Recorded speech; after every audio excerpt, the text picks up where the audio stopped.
नमस्कार, स्वागत है आप सभी का इस बुलेटिन में। आपके साथ मैं हूं पुनीत। खबरों की शुरुआत करते हैं और रायपुर से सबसे पहले बड़ी खबर आपको बता दें। कोरोना को लेकर छत्तीसगढ़ से राहत की बड़ी खबर सामने आई है। कोरोना पीड़ित 4 मरीज एम्स से डिस्चार्ज हो चुके हैं। 2 रिपोर्ट नेगेटिव आने के बाद इन्हें एम्स से डिस्चार्ज कर दिया गया। सभी 4 मरीज कोरबा जिले के कटघोरा के रहने वाले हैं और अब प्रदेश में कोरोना के एक्टिव मरीजों की संख्या घटकर 16 हो चुकी है। एम्स प्रबंधन ने इस बात की पुष्टि की है कि 2 बार रिपोर्ट 4 मरीजों की निगेटिव आई और उसके बाद उनकी अस्पताल से छुट्टी कर दी गई है। तो कोरबा के कटघोरा के मरीज थे और कोरोना को लेकर छत्तीसगढ़ से ये राहत की खबर कही जा सकती है। कोरोना पीड़ित 4 मरीज एम्स से डिस्चार्ज कर दिए गए हैं। 2 रिपोर्ट इनकी निगेटिव आई। दोनों बार लगातार जो सैंपल लिए गए दोनों निगेटिव आए। इसके बाद एम्स ने सभी को डिस्चार्ज कर दिया है और सभी 4 मरीज कोरबा जिले के कटघोरा के ही थे जो हॉट स्पॉट घोषित किया गया। प्रदेश में कोरोना के एक्टिव मरीजों की संख्या घटकर 16 पहुंच गई है और एम्स प्रबंधन ने इसकी पुष्टि कर दी है।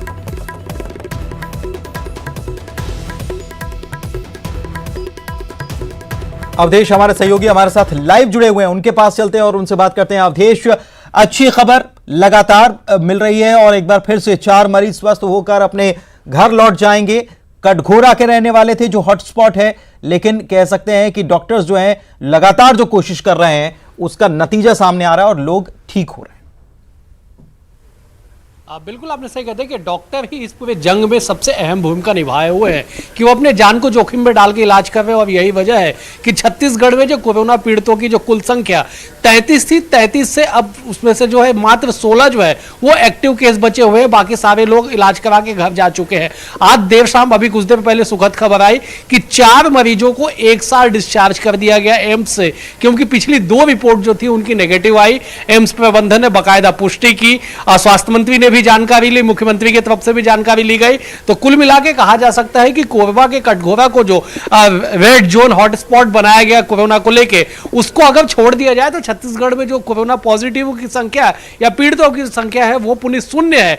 केवल और केवल कोरबा से कटघोरा से ही जो मरीज है लगातार उनका आना शुरू हुआ था। एक साथ बल्क में जो मरीज आए थे, पहले 7 आए, फिर उसके बाद 7 आए, ऐसा करके जो एक साथ वहां से पहुंचे, वो निश्चित तौर पर चिंता का कारण है कि कोरबा के कटघोरा में नियंत्रित नहीं हो सका। समय रहते वहां पे पर्याप्त इंतजाम नहीं किए, जिस कारण वो पूरा जो है रेड जोन बन गया, पूरा वो हॉटस्पॉट कोरोना का बन गया। लेकिन फिलहाल ये एक बड़ी खबर है, सुखद खबर, कि एक साथ 4 मरीजों को डिस्चार्ज कर दिया गया है। चलिए, सुखद खबर, बड़ी खबर कि एक साथ 4 मरीज डिस्चार्ज हो गए हैं और संख्या भी एक्टिव मरीजों की घट गई है। अब उनका भी जो मरीज हैं उनका भी इलाज लगातार चल रहा है। आगे बढ़ते हैं। रायपुर से खबर आपको बता दें, सीएम भूपेश बघेल आज प्रदेश की जनता को संबोधित करने वाले हैं। मुख्यमंत्री भूपेश बघेल आज रात 8 बजे अपना संबोधन देने वाले हैं और लॉकडाउन पर केंद्र सरकार की गाइडलाइन के बाद सीएम संबोधन देंगे। लॉकडाउन के संबंध में राज्य की जनता के नाम महत्वपूर्ण संदेश वो देंगे और लॉकडाउन के लिए दिशा निर्देश उनकी तरफ से जारी किए जा सकते हैं। तो ये बड़ी खबर,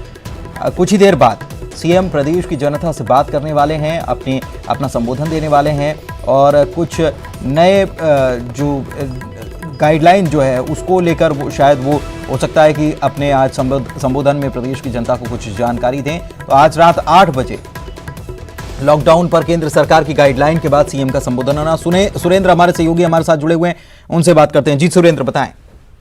देखिए पुनीत, जिस तरह से लॉकडाउन की जो अवधि बढ़ाई गई है 3 मई तक, तो उसके बाद जिस तरह से मुख्यमंत्री भूपेश तो सारी व्यवस्थाएं यहाँ पर सरकार ने की हैं और जो बाहर से लोग यहाँ पर काम कर रहे हैं उनके लिए भी खास व्यवस्था की गई, खाने की व्यवस्था की गई है।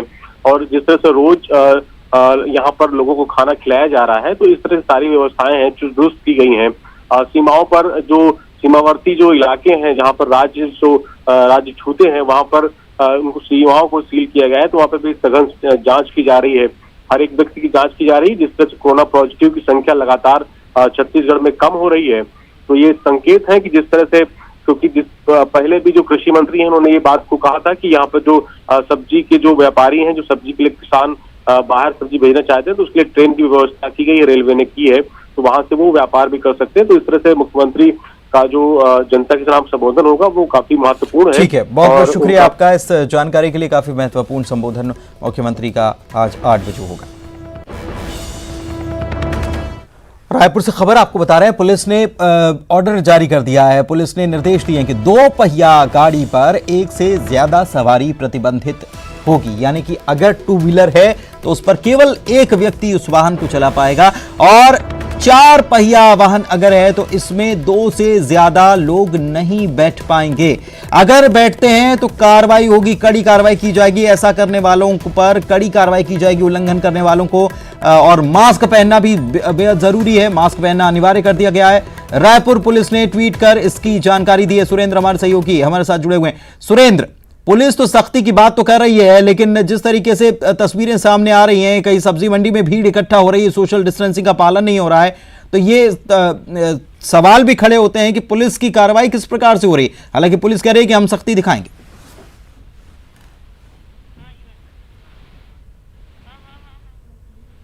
सुरेंद्र, आवाज मिल पा रही है आपको?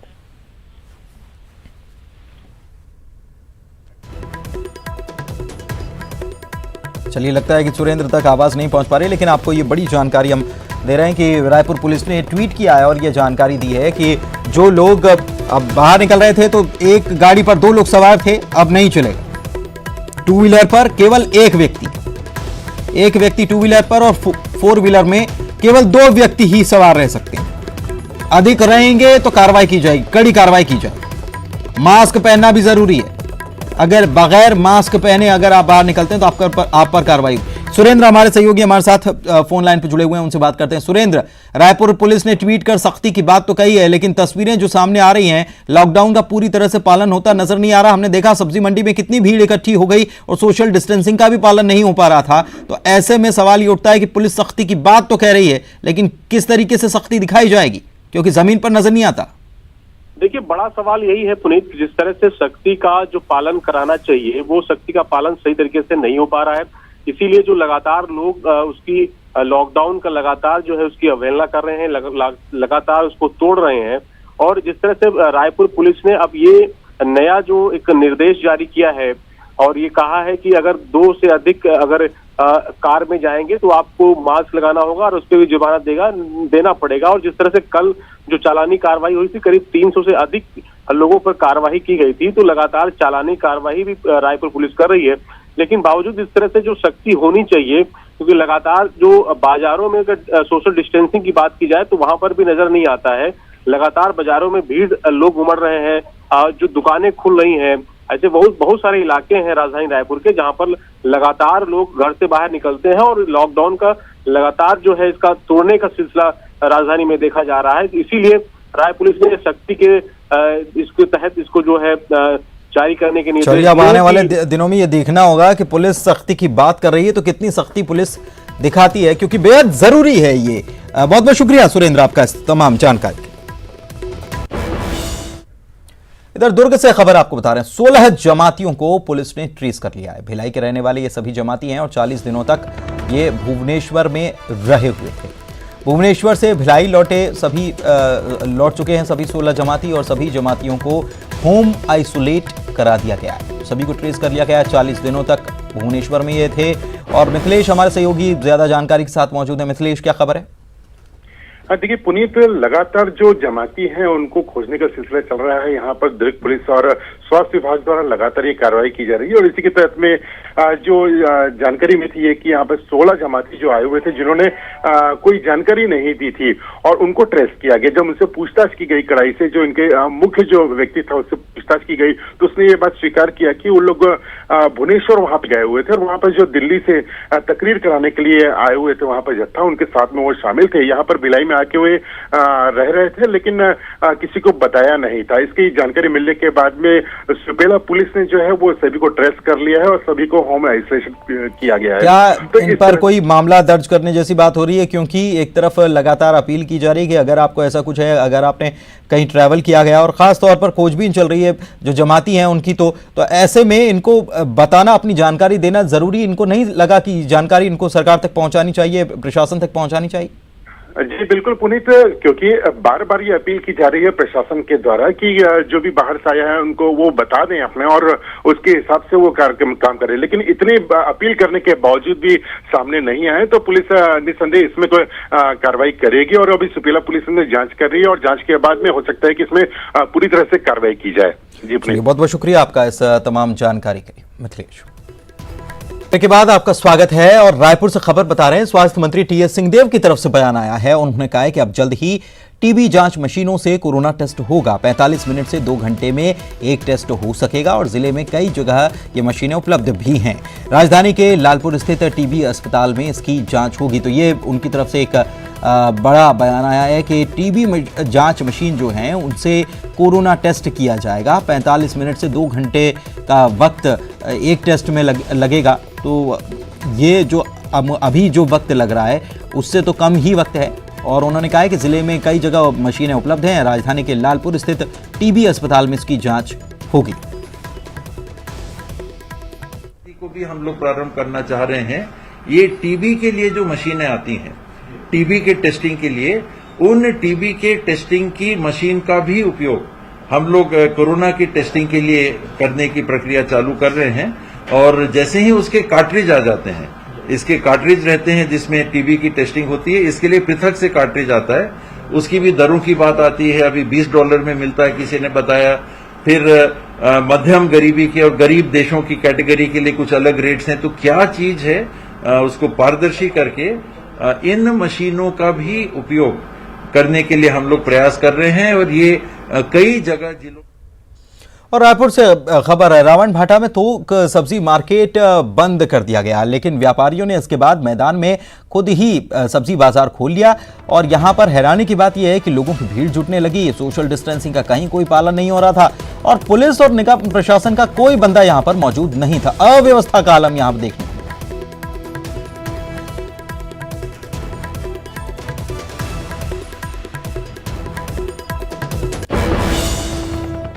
कोरोना जैसी गंभीर बीमारी के कारण जहां एक तरफ देश में हाहाकार मचा है, तो वहीं छत्तीसगढ़ इस संकट की घड़ी में धैर्य के साथ कोरोना से जंग लड़ रहा है।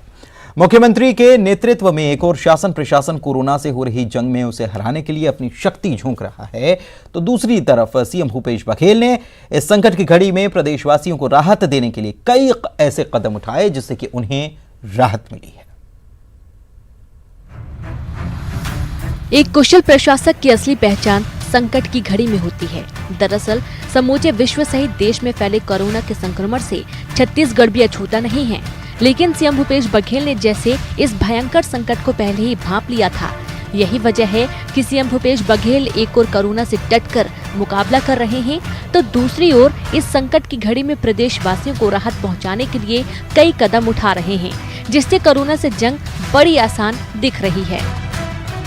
भूपेश बघेल जी ने जो सबसे बेहतरीन निर्णय लिया कि 21 तारीख से ही धारा 144 लागू की और इसके बाद लॉकडाउन जो छत्तीसगढ़ को किया, सीमा जो थी उसको सील किया, उसके कारण बाहर के लोग छत्तीसगढ़ में कम आ पाए। सीएम के निर्देश पर युद्ध स्तर पर कोरोना संक्रमण को रोकने का प्रयास जारी है। शहरों में मरीजों के इलाज के लिए एक और समुचित व्यवस्था की गई है, तो दूसरी ओर शहर को सैनिटाइज कर कोरोना के संक्रमण को समाप्त किया जा रहा है। शासन प्रशासन के इन्हीं प्रयासों का नतीजा है कि दुर्ग जिले में महज एक ही कोरोना संक्रमित मिला और उसकी भी रिपोर्ट नेगेटिव आई। इस बीच सीएम भूपेश बघेल ने गरीब और जरूरतमंद परिवारों के लिए 3 माह का राशन देने का न सिर्फ ऐलान किया है, बल्कि इन्हें देने का कार्य भी आरंभ हो गया है। मुख्यमंत्री भूपेश बघेल के द्वारा जितनी भी कोरोना से संबंधित निर्णय लिए गए हैं, बहुत ही ऐतिहासिक और सराहनीय है। नहीं, राहत तो मान के चलो 75% राहत मिलेगा। हमारे जो मुख्यमंत्री भूपेश बघेल जी ने जो काम किया है उसकी हर जगह लोग तारीफ कर रहे हैं। तो आज अगर ये स्थिति वो नहीं किए रहते तो आज पूरे प्रदेश में हाहाकार मच जाता गरीब लोगों के घर में। सीएम भूपेश बघेल के निर्णयों ने कई वर्गों की चिंता समाप्त कर दी है। बिजली बिल, टैक्स माफी, स्कूल की फीस, परिवहन टैक्स माफी, उद्योगों को राहत जैसे कई निर्णय सरकार द्वारा लिए गए हैं, जो आज के समय में लोगों को राहत दे रहे हैं। इसके अलावा मुख्यमंत्री के आदेश के बाद श्रमिकों के वेतन नहीं काटे जाएंगे। वहीं जो श्रमिक लॉकडाउन के कारण फंसे हुए हैं, उन्हें पुलिस प्रशासन हर संभव मदद कर रहा है। देखिए, शासन के द्वारा लगातार निर्देश जारी किए जा रहे हैं। जो भी मजदूर कहीं पर भी फंसे हैं, कोई भी व्यक्ति जो लॉकडाउन के दौरान हमारे क्षेत्र में फंसा है, ऐसे मजदूर जिनकी वो मजदूरी बंद हो गई है, ऐसा कोई भी व्यक्ति सीधे हमसे संपर्क कर सकता है। बहुत सारे लोग संपर्क कर रहे हैं, इन लोगों को हमने रुकवाया भी है, इनके लिए भोजन इत्यादि का प्रबंध भी कराया जा रहा है। इसके अलावा शासन के निर्देश हैं कि लॉकडाउन के दौरान किसी प्रकार से कोई किराए की मांग नहीं की जाएगी। मुख्यमंत्री भूपेश बघेल ने एक सच्चे प्रशासन को परिभाषित किया है। इन्हीं के ही निर्णय आज प्रदेशवासियों को राहत पहुंचा रहे हैं और चिंता मुक्त होकर हम घर बैठकर कोरोना से जंग में अपनी ओर से मदद कर रहे हैं। और इसी के साथ इस बुलेटिन में फिलहाल इतना ही। आगे देखिए, जवाब तो देना होगा। नमस्कार।